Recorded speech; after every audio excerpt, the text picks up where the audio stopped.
Assalamu alaikum. Alhamdulillahi kafa wassalatu wassalamu ala rasulillah. Amma ba'd, fa'udhu billahi minash shaitanir rajim. Bismillahir rahmanir rahim. Rabbi shrah li sadri wa yassir li amri wahlul 'uqdatam min lisani yafqahu qawli. My respected teachers, honorable directors, elders and my dear brothers and sisters, I welcome all of you with the Islamic greetings. Assalamu alaikum rahmatullah. May peace, mercy and blessings of Allah subhanahu wa ta'ala be upon all of you. The topic of my talk is importance of zakat in Islam. Zakat is one of the most important pillars of Islam.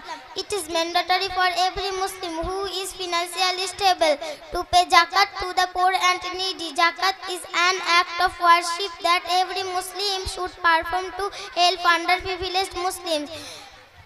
In the Quran, zakat is discussed a number of times.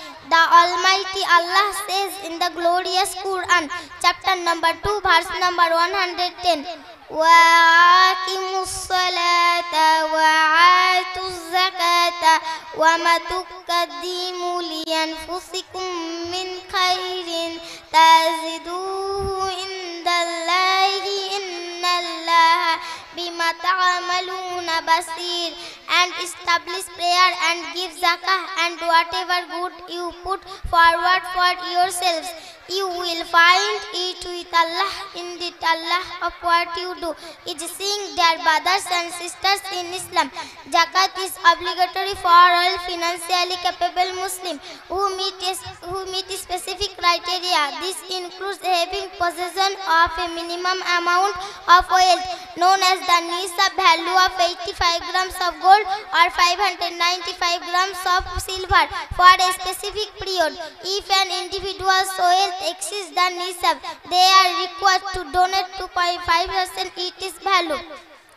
Once 1 year has passed to designated recipients, their audience, zakat plays a crucial role in promoting social and economic justice within the Muslim community.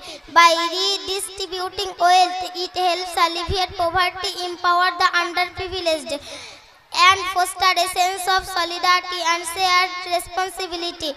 It encourages generosity, compassion and selflessness, creating a more equitable and harmonious society.